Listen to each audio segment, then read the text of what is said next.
Yo, what's going on, guys? It's your boy, Atypical Security Guard. Sorry, I don't have a lot of light in here tonight. It's unfortunate. I'm riding in my truck as opposed to my smaller SUV. So, unfortunately, you don't get to see my beautiful face as much. But, sorry, I'm starving. I do have something important to talk about. And as soon as I can get through this, I'll get right to it. So in Milwaukee, Wisconsin, I believe it was I think it was last week. In Milwaukee, Wisconsin last week, there was a man by the name of Devonte Mitchell. Devonte Mitchell was killed by a security team that works for, I believe, the Hyatt Regency Hotel. Let me say this again. According to reports, allegedly, let me just say that. According to reports, allegedly, a man by the name of Devonte Mitchell was killed by hotel security staff that works at the Hyatt Regency. I think that I have that correct. If I don't, please do not, hold me responsible for that. This is allegedly, and this is the information that's on the wire. The situation that I have heard and what I've seen on a couple of different news stations is that potentially Mr. Mitchell suffered from some sort of mental illness. It is unclear if he was staying at the hotel or just happened upon the hotel. But the story that is out, allegedly, again, is that he attempted to enter into a women's bathroom.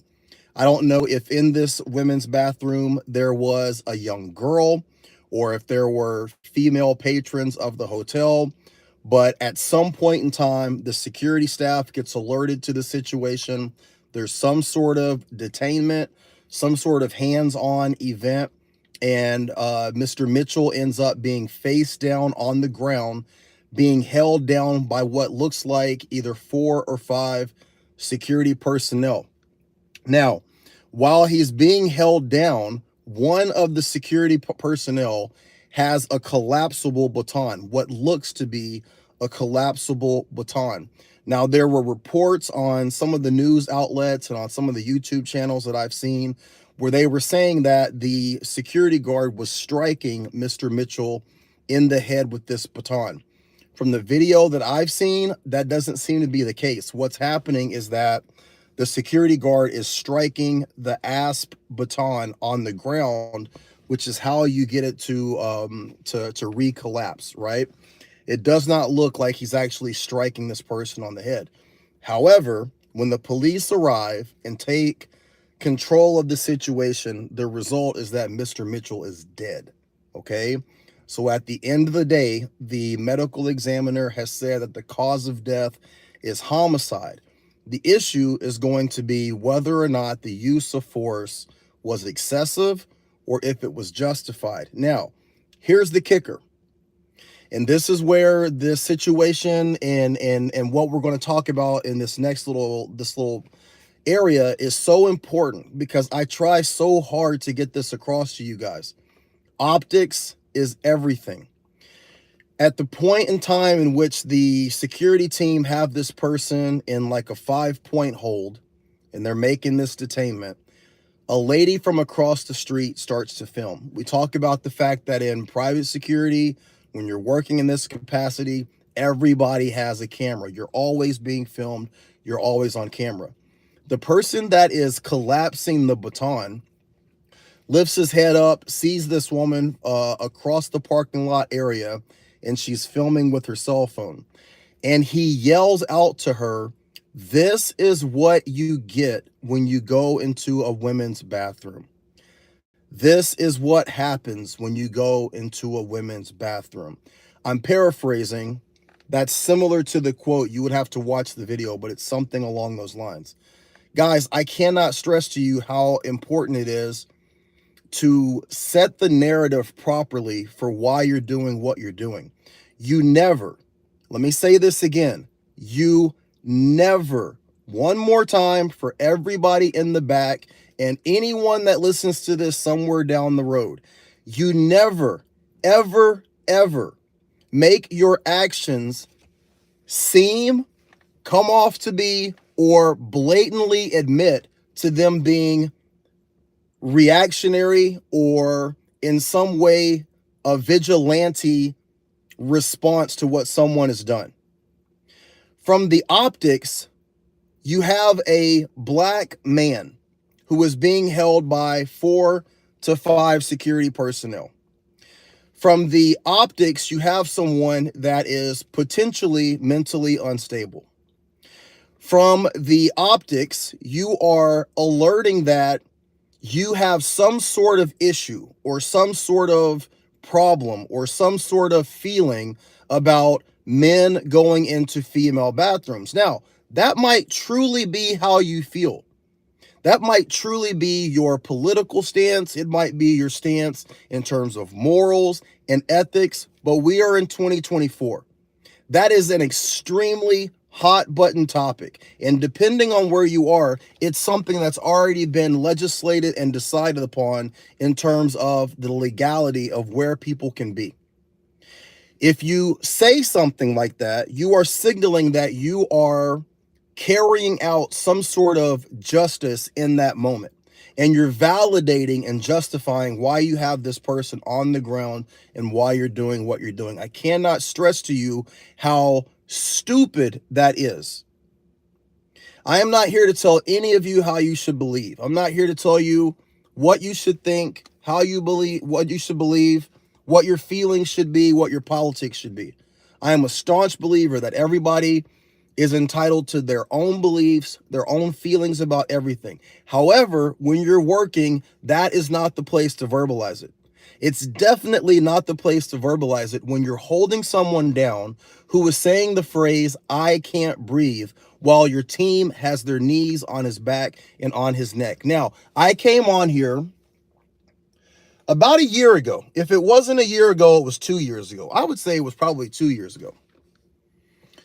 And I made a video and I said, we are entering into a very dangerous time for private security. In 2020, the calls for accountability and transparency and change within law enforcement, initially it was met with a little bit of acceptance. But over time, the narrative changed, right? The actions of groups like Antifa, the actions of the riots and the protests, as it went on and on and on, as it moved from 1 month to 2 months to 6 months to a year. The longer it went on, hang on a second here. The longer that went on, the more public opinion started to change.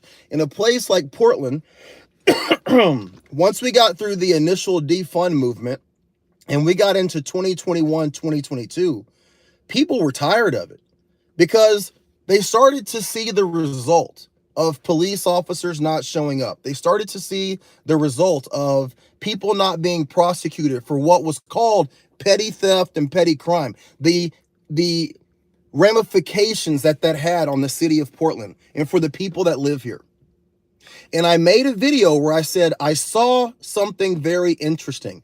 There was a news story that came across my phone, and it was Benjamin Crump. Most of you know Benjamin Crump. He's the lawyer that takes every high-profile case of a black individual who has died at the hands of law enforcement or at the hands of some other demographic, shall we say, right? Trayvon Martin, Tamir Rice, Breonna Taylor, George Floyd. And I saw a story where Benjamin Crump had put out basically an all call where he said something that really caught my attention. It said, have you ever had a negative interaction with a security guard? Now, this was in 2021, 2022, and I thought to myself, what a weird thing for someone of this high profile to have on their website. Why would he be interested in people's negative interactions with security guards? And then it dawned on me as the backlash started to swing the pendulum the other way, where people were starting to say, look, We were calling for some defunding of the police, but we're kind of starting to see that maybe we do need the police a little bit more than we thought. Maybe we should pull that back a little bit. The wheels were already in motion, and that accountability, that transparency, that responsibility to answer for your actions, it's shifted to private security. And I made a video and I said, be very, very, very aware of this change, of this movement, because private security is going to catch all of the scrutiny that is no longer, the talk of the town, the thought process of the day. It's not going anywhere. Those calls for justice, those calls for accountability, those calls for change and transparency, it's going to fall on private security. I'm not saying that's a bad thing. But I did make the statement that it was coming. And guys, the day is here. Because Devonte Mitchell's family is now being represented by Benjamin Crump. Guys, those security guards had better have all of their ducks in a row. They better have been absolutely 100% justified to have done what they did. But even if they were, even if by the grace of God, they had every righteous reason to have done what they did, the fact that that security guard looked right into that camera and said, this is what happens when you do this, defiantly, angrily, with confidence, he said it with his chest, this is what happens. There's no way out of that, guys. Benjamin Crump and that man's family are doing the Birdman hand rub. And unfortunately, it's not going to stop with the people that were involved in that. There's going to be great fallout in the state of Wisconsin that's going to come down on the entire security industry. Mark my words. I was right about the fact that Benjamin Crump was going to look for a high-profile security guard case to latch himself to, and this thing has the potential to be another George Floyd moment. It's already picking up steam. It's already on X. It's already on YouTube. I'm talking about it right now. Guys, this is the kind of thing that can upend the entire industry of private security. There are so many people out there that do not want us doing what we do, that do not want to see us working in the capacity that we work, making the type of money that we have the opportunities to make, taking the power away from these police unions to withhold service. Excuse me. Withhold service. A lot of people just leaning into private security saying, look, we will just hire people to be here to respond to situations and we'll take the politics out of it. There are a lot of people that do not want to see private security as an industry succeed. In situations like this, especially with someone being so blatantly defiant in what he said to that camera, this could be the straw that breaks the camel's back. I was going to make this video tomorrow. I was going to add I have my whole setup. I was going to share the video and break the video down. I couldn't wait to talk to you guys about this because it's important. Devonte Mitchell, look it up. Okay. Milwaukee, Wisconsin, I guess it is, right? Isn't Milwaukee in Wisconsin? Let me check these comments real quick. Yeah, awful. Did you?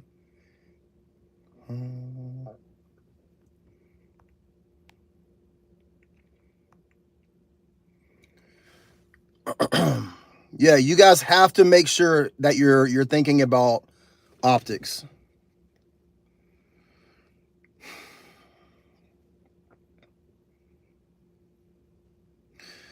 This guy makes a great point. Info spot 411, security officers in general forget they don't have the power of arrest like law enforcement. That's not necessarily the case. Guys, we have powers of arrest. Everybody does. Your average citizen has the powers of arrest. It comes down to you being justified being able to articulate it, and then also being able to do it based on the post orders of the contractual agreement that your company has with the place where you're working. This idea that security guards can't make an arrest, can't detain, can't put their hands on people, that's absolutely false. It's false. You believe that because a lot of times contracts are written to where the security guards are not to go hands-on. That's because companies and security companies don't want the liability of having to answer for those situations. Police officers, whether you believe this or not, don't have the authority to just come and grab you. To throw you on the ground, to arrest you. There are a myriad of things that have to be met before a police officer can legally detain, legally arrest you. It's no different for a private citizen or a security guard. You have to be able to articulate why you did it. It has to be justified. It has to be lawful. It has to be justified, lawful, and articulated if you're a police officer. But the truth in what he just said is that a police officer has the backing and the power of the state behind them. So when they make mistakes, when they violate that, it doesn't get to the same level as when a security guard or private citizen does that. But in totality, it is all the same. It truly is. It truly is. All right.